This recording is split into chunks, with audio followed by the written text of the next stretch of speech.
Hello and welcome to Ditch Witch Diaries. As you can see, it's just me today, and I'm kind of returning to the tarot series, although they take a long time to do, so they may be kind of interspersed throughout.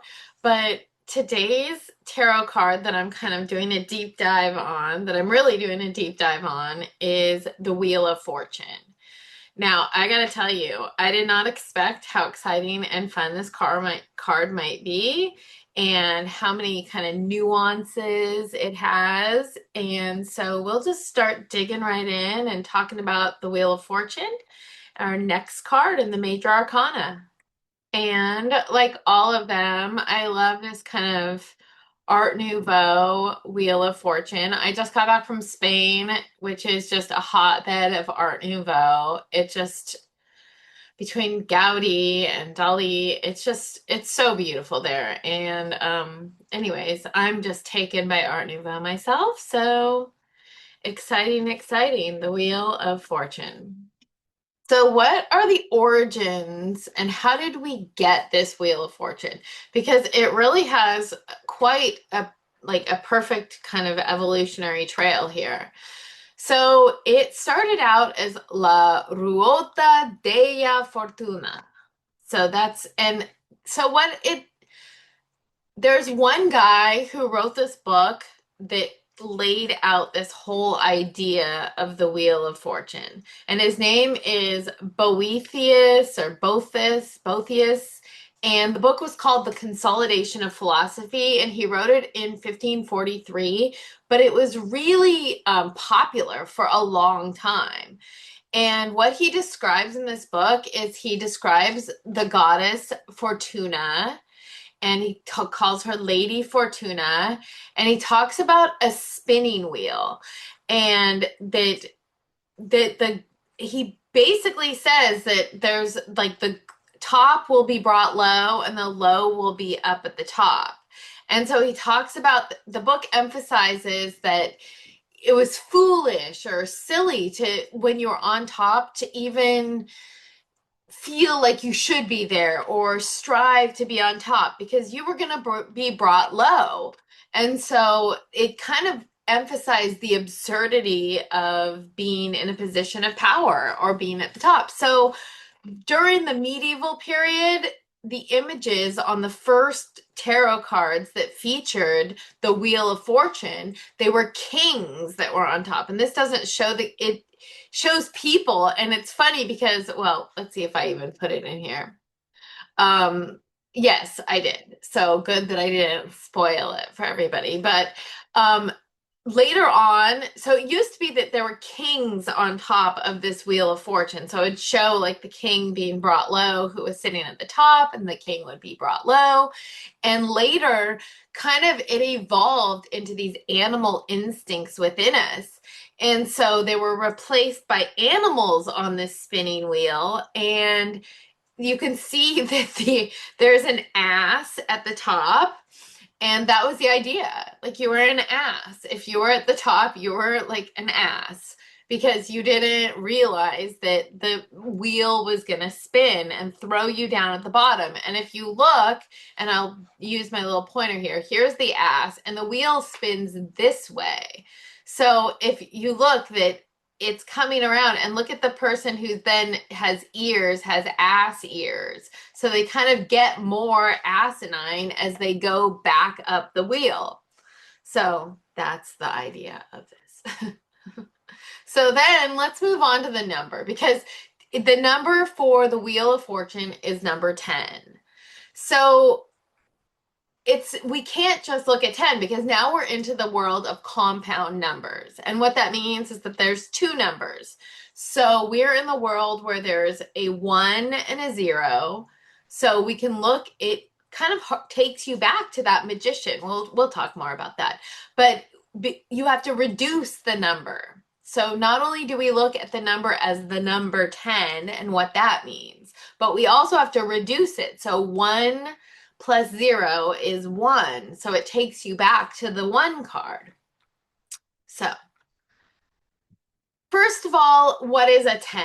What does the 10 imply? So 10 in and of itself, without any reduction or taking it as a compound number, it is an end and a beginning. 10 implies the end of a cycle and the beginning of a new one. And we see this, like there's 10 minor arcana cards, and at the 10th one, it implies that the cycle is done.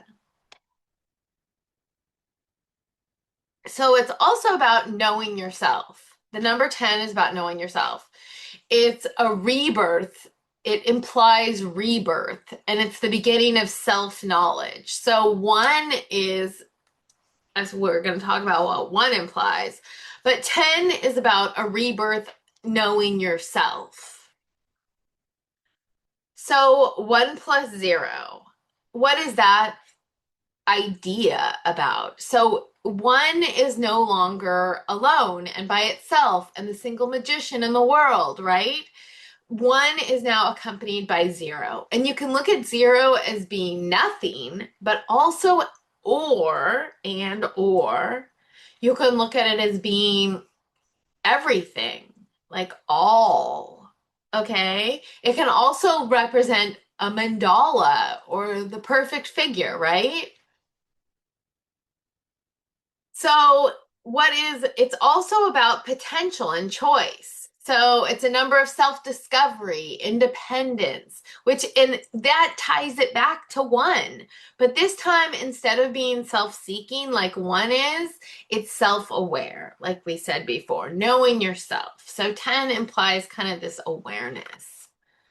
So there's also a thing that, and I should have been talking about it probably the whole time, but I decided I would start when we got to these compound numbers.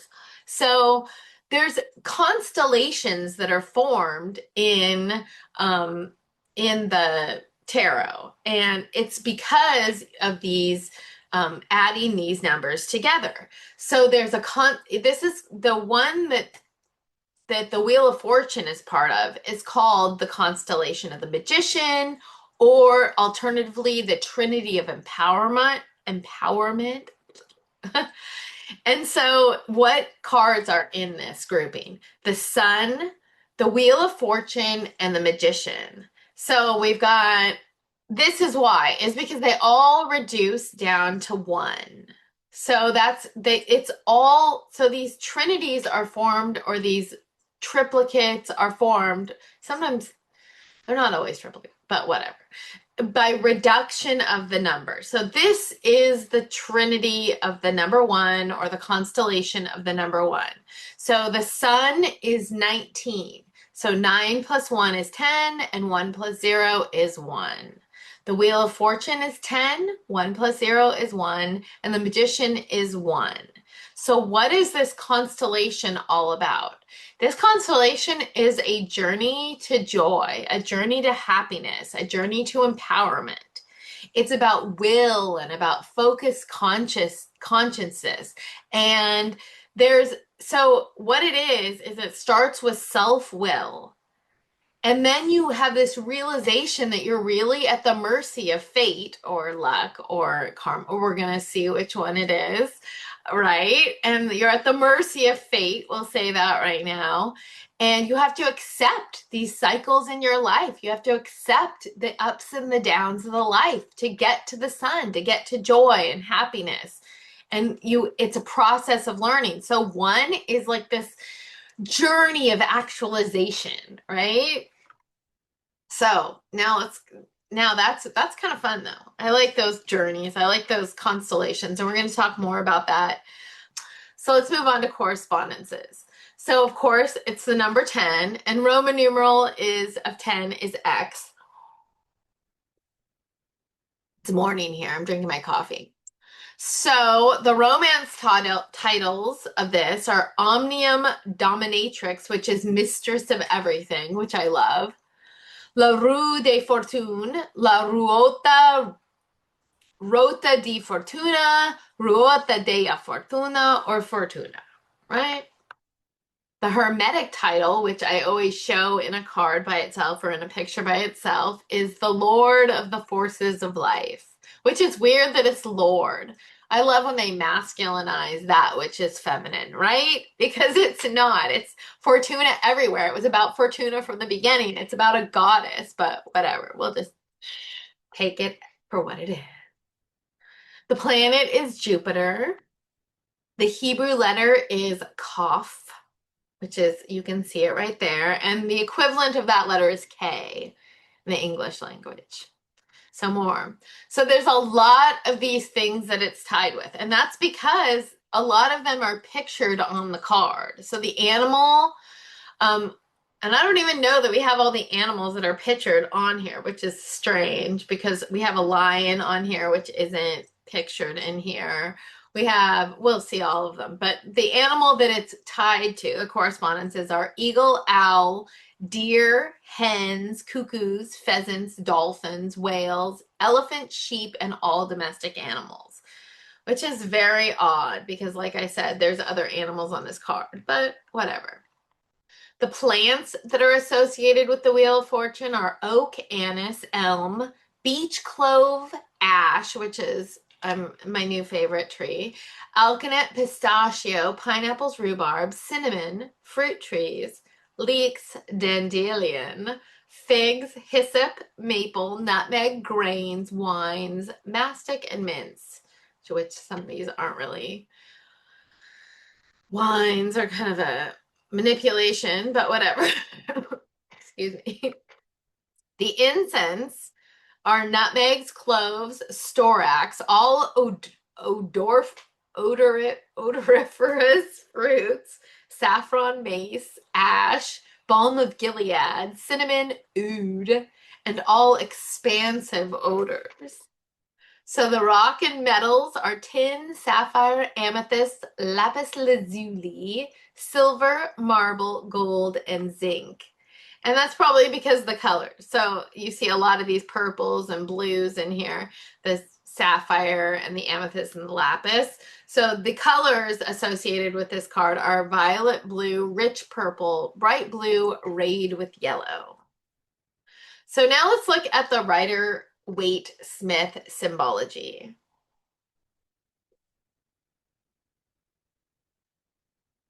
So first, a lot of these creatures you see have feathers, even though, oh yeah, the bull. See, that was the other one that I couldn't bring up to my mind right now. So, but they take these, not only is there an angel up at the left-hand side, but there's an eagle that has normal feathers, but then they put feathers also on the bull and on the lion. So what do feathers symbolize when you see them on tarot cards? So it implies magic. It's like it's flying into the higher realms, right? It's that and I put coney, it's convey. They are often used as a special gift that conies conveys power. They're a symbol of civilized divinity, usually with angels, but also with other things, right? So then this card is filled with clouds. And these clouds are not clear clouds, or although clouds are, even when you can't see them, clouds are just atmospheric conditions, right? So these clouds are a little gray though, right? So even if you can't see though what's going on up in the air, there are clouds up there. They're like layers of clouds up high, up low. They're everywhere, right? You don't notice them very often, but they're kind of the moods of the sky, right? So like I said, it's a little gray, it's a little clouded and uncertain. They're always though symbols of change. They're mysterious, they veil something, right? They hide things. And that's pretty apt for this card, right? So these feathered creatures of magic are kind of sitting on these clouds of mystery and the unknown. They separate the above and the below. And these are creatures of the above. And they're using books too, which I didn't put in here, but it's kind of like learned creatures of the above. And it kind of implies some sort of knowledge of this, which we're going to talk about later, knowledge of that these creatures of the above have some sort of knowledge of this fate or this spinning of the wheel. So now let's really dig into what do these creatures in the corners of these represent? So there's kind of a couple different schools of thought with these. First of all, one school of thought says that each one represents one of the Christian gospels, which if you like that, run with that, right? But there's another kind of way to look at this that kind of might not be that. It isn't that for me, I can tell you that. So there's an angel that you see, and I'll use my little pointer here. There's the angel right there.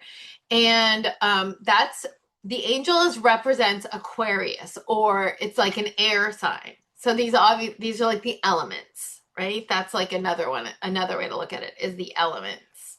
So then we have this eagle, and the eagle represents Scorpio, which is water.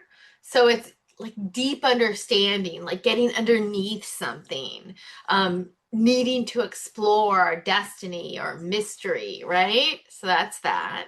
Then we have the ox, which is obviously Taurus, which is an earth sign, right? And so this is about being grounded and practical and those sort of things, but also like Taurus likes to feel comfortable. They like it's about comfortability, and maybe like with those it's Taurus is also about like beauty and comfortability. So there's some sort of implication that there's beauty in this and that you can become comfortable in this cycle, which is unusual given that it's about bringing down people and lifting people up. But we're going to talk more about that as well, about how you can be comfortable with this cycle. And this is supposed to be a lion. And so obviously, what sign is associated with the lion? It's Leo, right? With their manes of hair generally. And that's a fire sign. So now we have all four of the elements represented. It's about passion. It's about coming into the room and everybody knows you, and bravery and pursuit of your goals without giving a crap about anything. So it kind of tells a story when you look at these four signs and what they represent given the spinning of the wheel, right? So then at the top here, we have the Sphinx, which is such an unusual creature, right?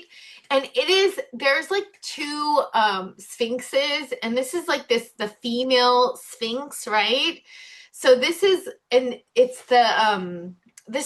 dark negative principle of which it's not really dark negative, but I don't know. People get hung up on those words. So let's loosely tie those words to this Sphinx, right? But the Sphinx is about balance and equilibrium. And again, these like hidden things and riddles and seeing behind the surface of things. The Sphinx has wisdom into like the cycles of life and kind of sees the bigger picture, right? So but the Sphinx represents it's kind of like the counterpart to the Empress. It's the chthonic counterpart to the Empress. It's like it represents the negative mother principle, right? Which I have soul collage cards about that. If you don't know what soul collage are, I have them. So also we see two other creatures, right? We see the snake. First of all, we're going to talk about the snake, and the snake is going down, and that's the direction that the wheel is going, right? So the snake is Apophis, which is descent into bad. It's about destruction and chaos and maybe even evil or sin or death. But it's like the death of like your haughty kind of ways. It's like remember back to the beginning of this card with the king on the top. It's like it's descent from like this feeling of control and power into like being humbled, right? So it could be the death of that, not like literal death. And even I love how I spell sometimes. Evil is what it is. And then we see Anubis coming up. So this is like the rise into good luck or good fate, or it's like being at the bottom and rising up. So now we've gotten to this middle circle, right? Okay, so the inner circle, which is this little one right here, this is said to represent infinite potential through creativity. Like anything can happen, right? The middle one right here, and you can see, look at these, they're the signs on here, what's it called? Yeah. Anyway, this is about self-awareness, the super conscience, right? Conscious is this middle circle. And then we have this outer circle here, and you can see Torah written on there, right? Some people say tarot, Torah, but it goes this way. So it's Tora. And that's the best because that harkens us back to the high priestess. Remember how she was holding the book and the book said Torah? Remember that? So it's the law of the goddess Hathor. That's what that represents. So that's the 4 letters. And then we also have these Hebrew letters in here, right? And the other symbols these are on the diagonal. And they are like this is said to represent the oldest name of God. So, or possibly the signs of another person said that, the signs, but I don't know if they do or not. It just, in Hebrew, it said to say the oldest name of God. So let's just run with that. Now, Jung, as we know, Jung did not have a tarot deck. Jung did not refer directly to a tarot deck, but some of the themes that Jung talked about, they are underlying, they kind of have application to the tarot. So we're going to talk about that. We always kind of look at the Jungian lens and how like this card or that card can be filtered through the Jungian lens. So first, Jung talked about fate versus free will. And that's kind of the theme, a little bit of the theme of this card. And with the Sphinx on top talking about balance, it's kind of talking about this balance between fate and free will. There's this never-ending natural cycle, and you can understand that natural cycle, and you can have free will in that natural cycle. It's kind of like yin and yang are in opposition, and if you then started moving the yin and yang symbol, that's kind of what this is, right? So the urge of yang is to dominate and organize, where the urge of yin is to receive and contain. So then also we can look at the hero's journey, because we know this was a thing. So the idea is to befriend the victim of fate and free them from these beasts. So it's our task to liberate our animal energies from this repetitive and instinctual cycle. If you look at it from this viewpoint, okay, we have to do that. Though we have to come to terms with our shadow, right? Which is super Jungian. And what is the shadow? It's like our own darkness, who we are inside that we don't want anybody else to see, that we don't even want to speak of because it's so, or face because it's so ugly, right? Or so like just things that we can't deal with. That's what the shadow is. And so to free us from these animal instincts and these urges and just being like a victim and just a fate instead of having any free will, we have to come to terms with that. And that's symbolized, our shadow is symbolized by the Sphinx, if you want to look at it through this lens. Then we have to deal with this. We have to deal with the idea of Oedipus because of the Sphinx, right? So that's why we look at it as the negative mother Sphinx, because the Sphinx demands that the hero solve the riddle, right? She stops progress altogether. She saps up vitality, threatens the life of the hero, and then has Oedipus solve the riddle. But the problem is that even when Oedipus solves the riddle of the Sphinx, he was still in the grip of the wheel. This didn't take him out of the wheel. Okay? So he was still like, the high will be brought low, the low will be brought high. He was still in this wheel of existence. And like using our brain, it's not a brain function to assist us with the Sphinx or to solve the riddle of the Sphinx. It's not something that we can think our way out of. They're not about cognitions. It's about this unifying of thinking and feeling. It's about being, really, right? We have to live into this. So then there's this other thing that kind of is talked about when we talked about the Wheel of Fortune card. And Jung loved to talk about this too. It's the introvert versus the extrovert. And the idea here is about where you are in this card. Okay, so where do you place yourself? An introvert is close to the center of the wheel. They get meaning from being at the center of the wheel, and then they move their attention outward to the happenings of life, right? So what's going on in life, the outer end of the wheel where things are moving faster, and where, because on the inside, things probably aren't feeling like they move very fast. But when you get to the outside, things like people are dropping off and being brought low and being brought high, and things are happening, right? So where the extrovert is going to be the opposite way. They are basically live on this outside of the wheel.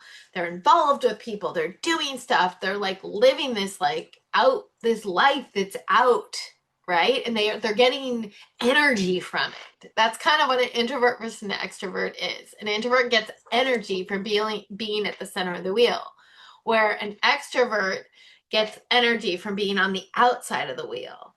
And it moves from the exciting outside to them. It's super exciting outside to to the inner. So another thing that was introduced and talked about was the center wheel is a mandala. Jung talks about the mandala, and he talks about that if we dream about the mandala, it is a desire to move, to create order, to move from chaos to order.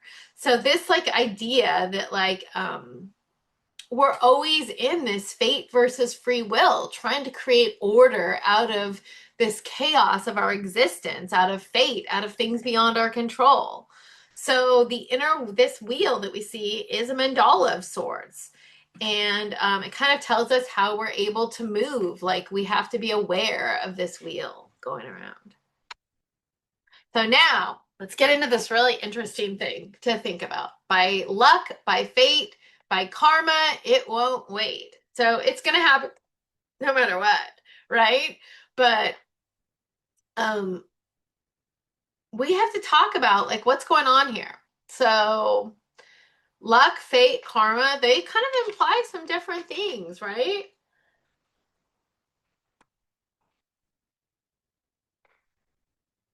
So luck implies like things that just happen to you, right? You have good luck, you have bad luck. Maybe there's things like superstitious things that you can do to like influence luck, but it's like tossing a coin. It's the luck of the draw. Like it's just kind of, I think we confuse luck and fate, right? But like when we talk about it, sometimes like good luck or bad, get like the ability to gain or take away good luck or bad luck. But what really luck implies is just something that happens. It's just, there's nobody behind it. It's just, it is what it is, right? Where fate is something different. fate is like handed down from the gods or like a sentient universe of sorts, and that it's not understood. Like something you're fated to do, like it's laid out for you, it's planned. There's some sort of I thought behind fate, right? So we have this idea of karma. So karma is from the East, right? And karma is this idea that based on your thoughts, your beliefs, even your behavior, that you receive back that which you are owed. Okay, people get mixed up with karma, okay? Because regardless of whether you have good karma or you have bad karma, the goal is to have no karma. So when people are so confused, like they want good karma. And of course it feels good, right? But the reality is that you want to be free of things that like bind you and that like if good or bad, right? So whatever, anyway, beyond that. So whether you're looking at this card as representing luck or fate or karma, like you get to decide what is behind the ups and downs in life. Is it just like something that happens? Is it just a cycle that happens? Is it fated that the high get brought low and that it's about that? Or is it karma? Is it because you've like done something to like make that happen, right? So the original meaning of the card was some sort of fate.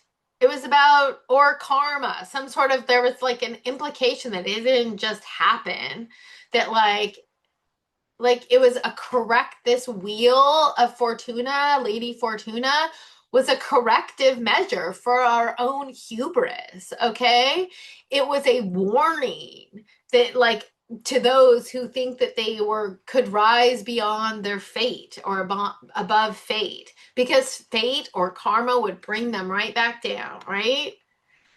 So this what this really is though, regardless of how you look at this, this card is about an energy system. It's a system of opposites that's in motion. It's constant transformation with creation and destruction. There's motion in this, and then there's like the sphinx with the balance and stability.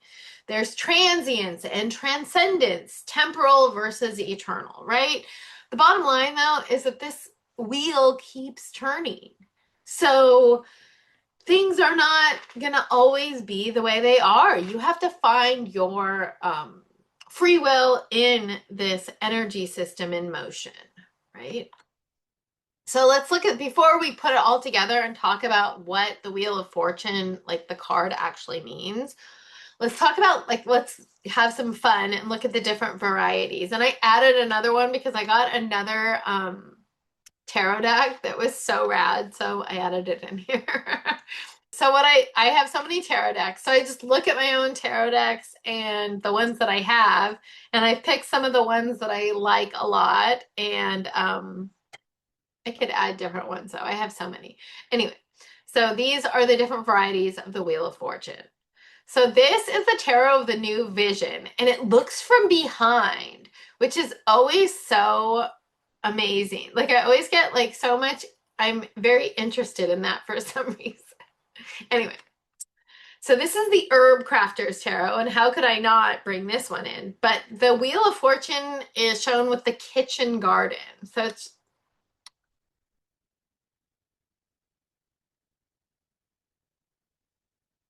the Modern Witches Tarot deck. It's very inclusive. It's like a women or non-binary deck. It's interesting. There's some fun pieces to that. I enjoy it. The Spellcaster's Tarot and the Modern Witches Tarot, I believe, and the Spellcaster's Tarot. I got these tarot decks because they look at swords and wands the way that I do. So we've said it a million times, but I look at swords as being like representing fire, and wands is representing air. And I have a whole spiel about that I'm sure we'll get to when we get to those minor arcana cards. Maybe you've heard it before, but if you don't know why, look it up. There's millions of reasons why. Anyway, so this is the Spellcaster's Tarot, and this is kind of an interesting one too. They even, it looks like they put even the seasons around the external parts of the card, right? And then this is the Hanson Roberts Tarot. And interestingly, this is like the tarot that I use the most is this one. And it pretty much follows the Rider-Waite deck, pretty much. It's just a little more, I don't know what the word is, cartoony or whatever. It's not like, it's kind of just a reinterpretation, but it usually follows the same symbolism. And then this is the new one I got. I got the Tarot of Mystical Moments. And I love the artwork on this tarot, but this is the Wheel of Fortune that they have. So very enjoyable. I hope you enjoy it too. Go out and buy that tarot. It's such a rad tarot deck. It's really, I just love the artwork in it. And it doesn't follow Rider-Waite very closely, obviously, as you saw. So let's put this all together. Like I said, the wheel keeps on turning, regardless of its fate or luck or karma. The wheel turns, fate happens or life happens. And people want to say that fate, like if you have it like upright, it's good luck or good fate. And if you reverse it, it's bad fate. And I don't take it that way at all. I think like the reality is that like the wheel turns and it is what it is. That's how it works. Okay. When you're at the top, you can easily go to the bottom. When you're bottom, you can easily go back up and be brought up high, right? It just is what it is. And the point of the card is to back up, to see the pattern going on in your life, in the world around you, right? To be the observer, to zoom out, withdraw. You can see that there's predictability in this. Some measure of predictability, and we can gain perspective and insight by being this observer in this Wheel of Fortune, right? It is the law of eternal life. It's like like it says, Taro, Taro, the law of the Egyptian goddess of the dead. There's death and rebirth in this card. Only death can bring new life. So is it good luck? Is it bad luck? The reality is it's about how we look at it. Okay, that's the whole point. Change is coming. You don't understand why or who caused it, but the important part is how we react to this change. Because some of the worst things, like my son was saying it yesterday, he was saying that like you can only see like the beauty through because of the pain. So, how do we react to change? How do we react even when good things happen, when bad things happen? Can we find meaning in it? That's what this card is urging you to do when it's face up. It's urging you to find meaning in this cycle. Whether it's good or bad, change is coming. It implies change. And it implies a type of change. It's not like change like the chariot running fast. It's about like the normal cycles of life. It's about like be prepared for that and back up and see the pattern. Like calm yourself. How do we react to this? Can we find opportunity even in the negative? Do we find deeper insight into the mystery of life, right? So then if I'm implying that like up isn't good luck and reverse isn't bad luck, then what happens if we get a reversed card? Well, I look at reversals as that it is whatever's going on is inside you, but it is not outside. It's not happening in the world, it's happening inside. So how can we like apply that to this card? Because it's always happening, right? The idea is that you're like worried too much about the future and your ability to control this cycle, this fated cycle.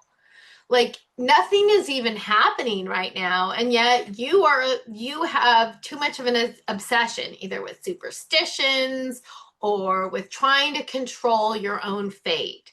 So you need to, again, stand back, let fate happen. Because your internal wheel of fate is rolling when it's not even happening outside.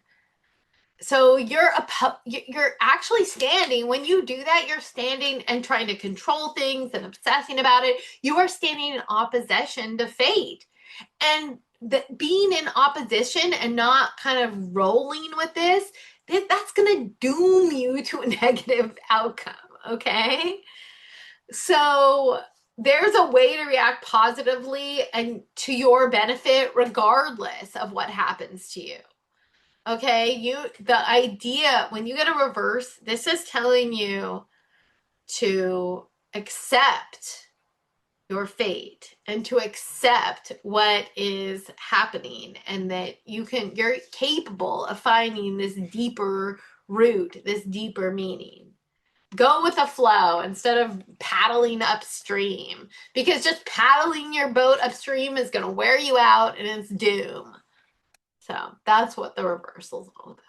So that's it. So that's kind of exciting. It was an exciting card. It's exciting to find the deeper meaning of it and get some insight into it. And of course, these are all my sources that I used. And I hope you enjoyed it as much as I did, because at first I was like, this is just such a card.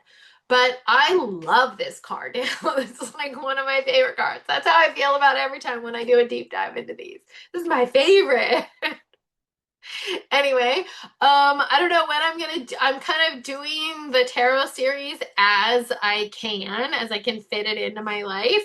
And so, however, we are going, if you like this, like and subscribe and all that good stuff down below. And also, I want you to think about, because we are doing the tree series, and so the next trees are coming up soon.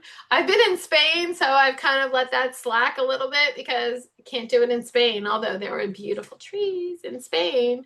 I will say, you know what, just on a side note, and I'm sure I'll add this in the tree one, but there were like orange trees like everywhere. Like they just had them on the streets, like instead of like jacarandas, or like they just had like orange trees, and you could like look up and see the oranges. I have pictures of them. Maybe I'll put the pictures in at the end of my tree presentation for next time. Anyway, I hope you liked it, and I will see you at the next Ditch Witch Diary.